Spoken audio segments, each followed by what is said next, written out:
अगर हम बात करें फ्रेशर्स की सैलरी की, so how does it range after a BBA, how does it change after an MBA? So in case of a BBA, regular BBA, the average salary generally starts from a 3 to 4 lakh. MBA जब बच्चे करते हैं तो MBA करने के बाद बोलते हैं अरे एमबीए में कुछ नहीं रखा, फालतू एमबीए कर लिया, Yeah. कोई मतलब नहीं एमबीए करने का, क्यों करना है एमबीए, लाइक मत करो। There are so many students जो सोच रहे हैं कि एमबीए करूँ ना करूँ, करूँ ना करूँ। Right. आपको क्या लगता है कि क्या स्कोप है, क्या अभी भी एमबीए का उतना ही वजूद, उतना ही इंपॉर्टेंस है जैसे भी 30 साल पहले हुआ करता था? हाय नमस्ते, I am Rashmi Sharma, I am head of content at Silver Oak University और मैं आपका स्वागत करती हूँ episode 5 of Vartalap, a special podcast series brought you by Silver Oak University. एक ऐसा पॉडकास्ट जहां पर हम इनवाइट करते हैं educators of Silver Oak University ताकि आपके फ्रीक्वेंटली आस्क्ड क्वेश्चंस को आंसर किया जा सके। अगर आपने अब तक चैनल सब्सक्राइब नहीं किया है तो प्लीज़ सब्सक्राइब कर लीजिए YouTube channel of Silver Oak University को, और आप हमें हमारे सोशल मीडिया चैनल्स के ऊपर भी फॉलो कर सकते हैं, सब्सक्राइब कर सकते हैं और पेज को लाइक कर सकते हैं। बिना किसी देरी के चलिए शुरुआत करते हैं आज के पॉडकास्ट की। आज का podcast is all about management और इसके लिए हम डिस्कस करने वाले हैं सारे क्वेश्चंस हमारे स्पेशल गेस्ट के रूप में जो आज आए हैं डॉक्टर स्वाति मैम से। Doctor Swati Nalawade, who is currently the dean of Silver Oak Institute of management.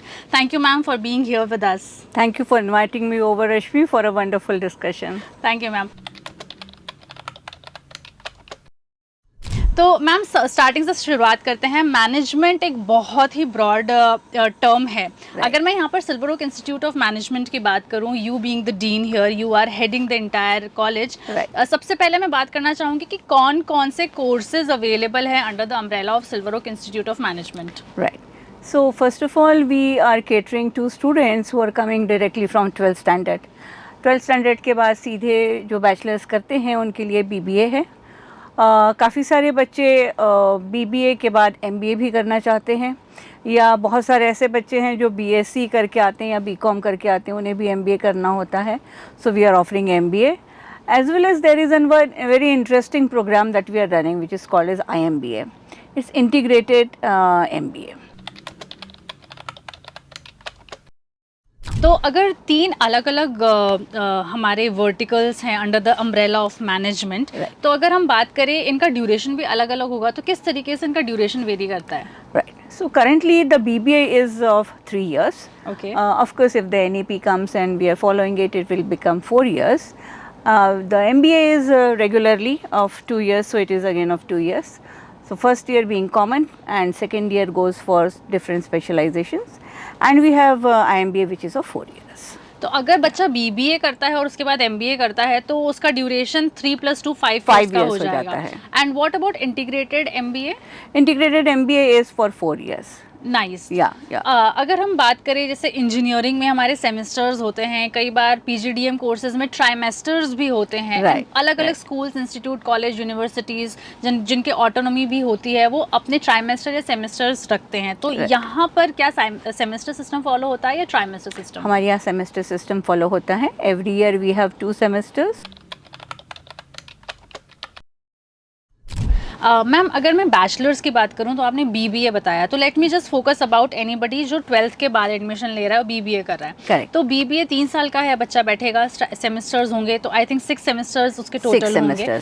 अगर मैं इसके स्पेशलाइजेशंस की बात करूं तो BBA में कौन कौन से स्पेशलाइजेशंस बच्चे को मिलते हैं? BBA में हम लोग रेगुलर जो स्पेशलाइजेशन है वो तो ऑफ़र कर ही रहे हैं। फाइनेंस है, मार्केटिंग है, HR है, ऑप्स है, उसके अलावा IT भी हम उन्हें देते हैं, और कुछ स्पेशल प्रोग्राम्स होते हैं जिनमें हम लोग उन्हें रूरल मार्केटिंग भी पढ़ाते हैं, रूरल मैनेजमेंट भी है, सोशल मार्केटिंग भी है। तो इस तरीके से जो उभरते हुए फील्ड्स हैं जिनमें आजकल बच्चों को बहुत जॉब्स मिल रही हैं, तो हमारी कोशिश ये है कि उन एरियाज़ में भी उनको गाइडेंस दिया जाए।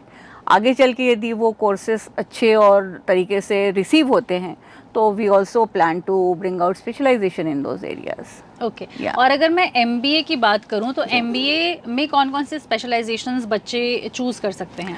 MBA का भी ठीक वैसा ही है।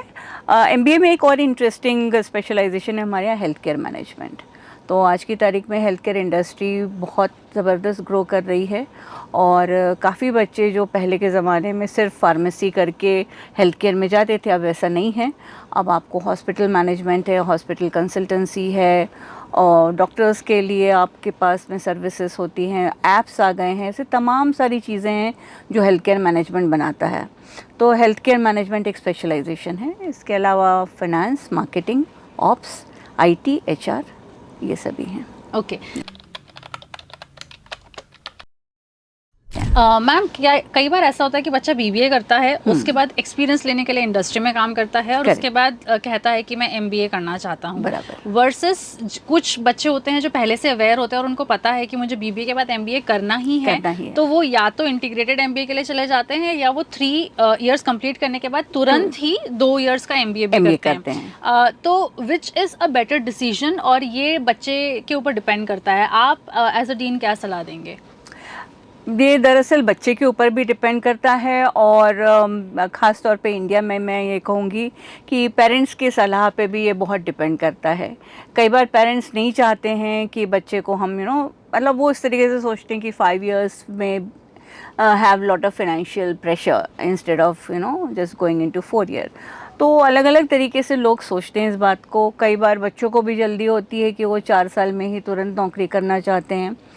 कई बार ये भी होता है कि 10th 11th 12th में बच्चा यदि इकोनॉमिक्स कॉमर्स करते हुए पढ़ते हुए आ रहा है, तो वो नहीं चाहता है कि उन्हीं सब्जेक्ट्स को, उन्हीं टॉपिक्स को वो फिर से आगे और पढ़ता रहे, तो वो स्पेशलाइजेशन हो जाता है फिर उसके लिए, तो वो IMBA स्ट्रेट अवे फाइनेंस ले लेता है।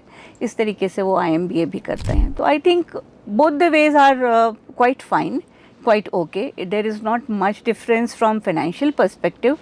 Only thing is, if you have a little bit more clarity while you are doing your 11th or 12th, then you can plan it accordingly. अगर आपने 11th और 12th में ही decide कर लिया कि मुझे बीबीए और एमबीए दोनों करना है जी। और 5 साल लगाने के बजाय मैं 4 साल ही लगाऊंगा, और बच्चे का आगे चल के माइंड डाइवर्ट हो जाता है, तो क्या ऐसा है कि आप अगर 3 इयर्स कंप्लीट कर लो तो आप बीबीए लेके क्विट कर सकते हैं? There is a possibility. Okay, there is a possibility. अभी फ़िलहाल NEP के आने के बाद में इस चीज़ को और ज़्यादा क्लैरिटी मिलेगी। फ़िलहाल तो हम लोग बच्चों को बोल रहे हैं कि वो लोग ऑनर्स भी लें, क्योंकि honours is also a very good option for them for future. अच्छा, बहुत सारे ऐसे भी बच्चे होते हैं जो आजकल इतने अवेयर हो चुके हैं कि उनको पता है कि बैचलर्स अगर हम कर रहे हैं मैनेजमेंट में तो करियर पॉइंट ऑफ व्यू से वो इतना हेल्दी नहीं है, they will definitely have to go for a masters. Correct. Do you think कि मास्टर्स के बाद अपॉर्चुनिटीज़ थोड़ी सी ही बढ़ जाती हैं, बट बैचलर्स के बाद भी अगर स्टूडेंट आगे बढ़ना चाहे कॉर्पोरेट में तो वो बढ़ सकता है, या MBA is more towards mandatory only? Again, I will give you 2 responses on this. One is post BBA, if you go and take your experience, it counts a lot, because then you are very clear which direction you want to go into. कई बार ये होता है कि बच्चा marketing में specialisation करके निकलता है, लेकिन उसे लगता है कि नहीं, मुझे तो लॉजिस्टिक्स और ऑपरेशंस में बहुत मज़ा आ रहा है।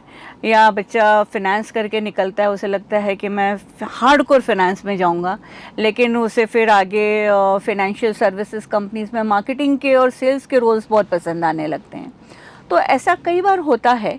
तो ऐसे में बच्चे फिर BBA करने के बाद में MBA करने के लिए भी जाते हैं। और जो लोग BBA के तुरंत बाद MBA करते हैं, मेरे ख्याल से उनको वो क्लैरिटी बहुत अच्छे से आ गई होती है कि मुझे अब MBA करना है। दूसरी बात ये भी है कि MBA जब आप करते हैं तो आपका एक यदि हम ब्लूम्स टैक्सोनॉमी का एग्जांपल लेते हैं, तो आपका एक होलिस्टिक डेवलपमेंट हो चुका होता है MBA के बाद। जबकि BBA जो है वो 3-4 पॉइंट्स तक, 300-400 लेवल्स तक ही जाता है कोर्स में, और वहाँ पे आपका एक पर्सपेक्टिव जो है वो एनालिटिकल पर्सपेक्टिव इतना नहीं बन पाता है जितना आपका MBA के बाद एनालिटिकल पर्सपेक्टिव बनता है। तो ये जो एनालिटिकल पर्सपेक्टिव है, जिसका डेवलपमेंट एक मैनेजमेंट स्टूडेंट को बहुत ज़रूरी है, उसके लिए चाहे आप BBA के बाद 2 साल के बाद करें या MBA के बाद तुरंत करें, तो वो मायने बहुत रखता है, ज़रूरी रखता है। And that should be an individual call also. या मैम जैसे आपने बोला कि एमबीए करने के बाद बच्चे का सर्वांगीण विकास हो चुका होता है और उसके जो सोचने के आयाम है वो और विस्तृत हो चुके होते हैं। करेक्ट। पर मैं यहाँ पर ऐसा पूछना चाह रही थी कि कई बार पेरेंट्स ऐसे होते हैं कि बेटा एक बार पढ़ाई मत कर, तो एक बार 3 साल का बीबीए कर ले, उसके बाद इंडस्ट्री का एक्सपीरियंस लेकर आ जा, तब तेरा दिमाग और खुल जाएगा और तब तुझे ज़्यादा क्लैरिटी आएगी। तो डू यू थिंक कि एमबीए क्योंकि वो 4 या 5 साल का एक साथ का कोर्स होने वाला है, तो हो सकता है कि वो बहुत स्पेशलाइज हो जाए और उसके बाद after 5 years he gets the clarity कि even though I did my BBA and MBA in finance, but I am very much a human person, a people person, and I definitely want to pursue something in HR.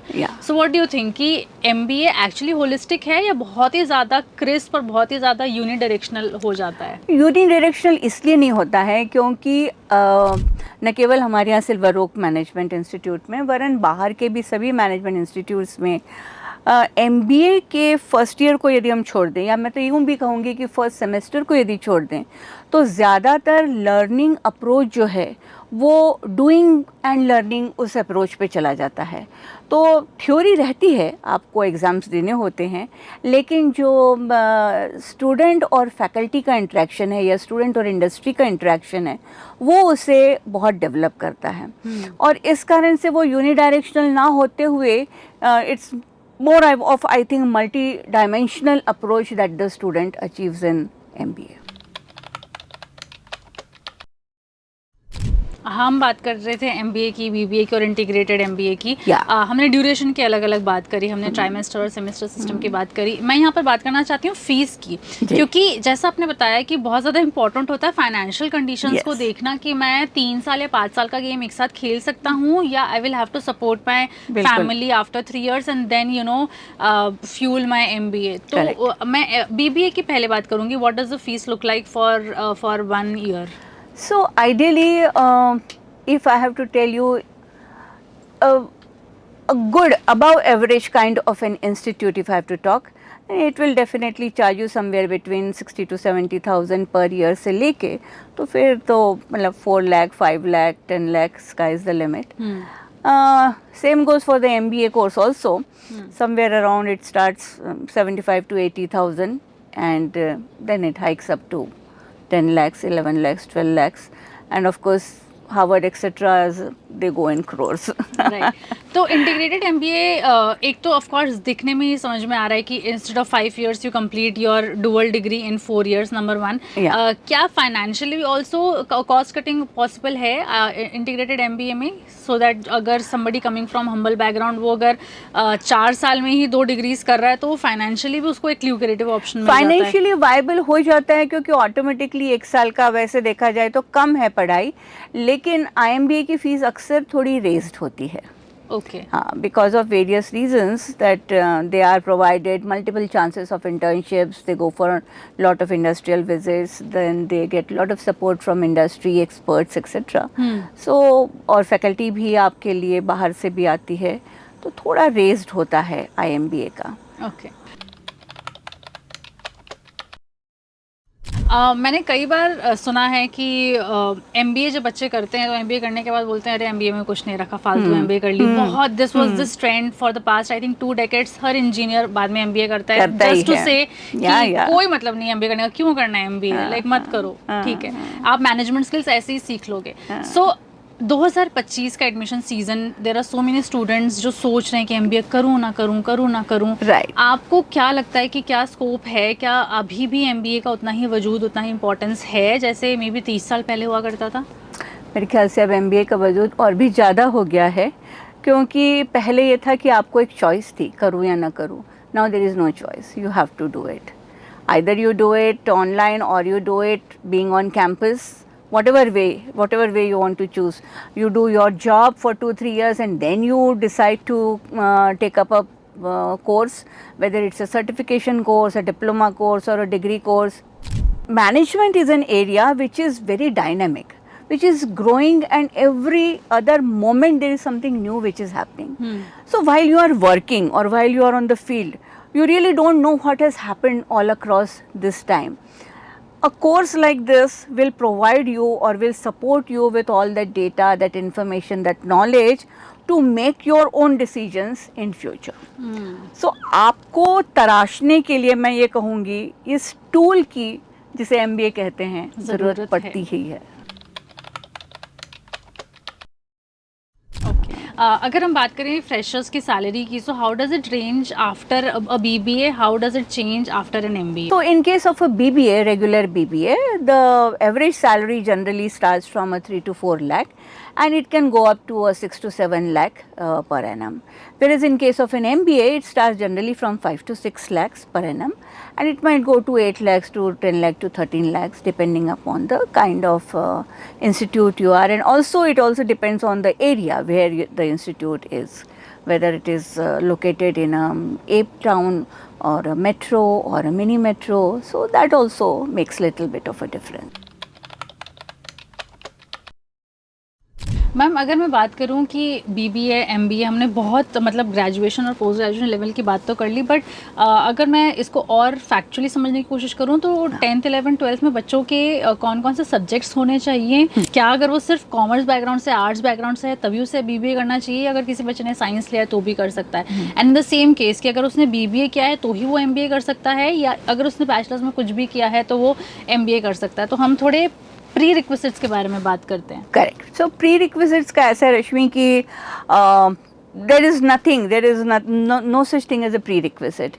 You can be a science person, you can be a maths person, you can be a commerce person, or you can be a microbiology person, you can be coming from any walk of life. मैं अब बस conclude करना चाहूँगी podcast को, और मैं आपसे दरख्वास्त करना चाहूँगी, if there is anything that you would like to share with parents और students who are looking for some और द अदर कोर्स, बैचलर्स और मास्टर्स और integrated in management. I think the students should look into what are their skills basically. It all depends on what kind of attitude that you are having. See, knowledge can be of course gathered from any time, anywhere, different places, but skill, that is your own tendency. If you have a child who is very good at speaking and negotiating and discussing, then definitely that child should go into sales and marketing and logistics, etc. If a child is very good in numbers, it is necessary that the student should have a very good ideation about what are numbers, both from finance and marketing point of view. But if the person is very good in numbers, then definitely that person can look into finance or in operations level, etc. Sometimes some students are, thinkers. They are thinking a lot, and they will speak only one line, but that will be very precise. These are the people who go into human managerial skills, so they can go into human resources, etc. One interesting thing is there that now the restriction about specialization is no more. People are looking at a very holistic perspective. So, a person who is done marketing and logistics, or a marketing and an operations specialization, can actually go on to become a CMO, a chief marketing officer, or a CEO. A person who has done finance can actually look into marketing of financial services and thereby use the knowledge and information that he has gained in finance industry by doing marketing and sales courses, etc. So, there are multiple takeaways from any type of specialization that you want to do.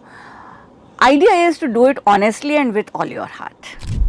It was very nice speaking to doctor Swati ma'am. And अगर बच्चों आपको थोड़ा सा भी अच्छा लगा है ये वाला पॉडकास्ट, तो इसे प्लीज़ एक लाइक दे दीजिए, अपने दोस्तों के साथ शेयर कीजिए, अपने पेरेंट्स के साथ शेयर कीजिए. अगर आप उनको कहना चाहते हो कि पापा मुझे BBA करना है, मुझे इंटीग्रेटेड MBA करना है, या मुझे MBA करना है, अगर आपके अभी भी कोई सवाल रह गए तो आप कॉमेंट सेक्शन में हमें कॉमेंट करके ज़रूर बता सकते हैं. Silver Oak Institute of Management एक बहुत अच्छा ऑप्शन हो सकता है अगर आप मैनेजमेंट कोर्सेज को टारगेट कर रहे हैं for the upcoming admission season for your bachelors और मास्टर्स और इंटीग्रेटेड मास्टर्स. जाने से पहले प्लीज़ इस वीडियो को शेयर भी कर लीजिए, लाइक भी कर लीजिए, और अगर आपने सब्सक्राइब नहीं किया तो सब्सक्राइब भी कर लीजिए.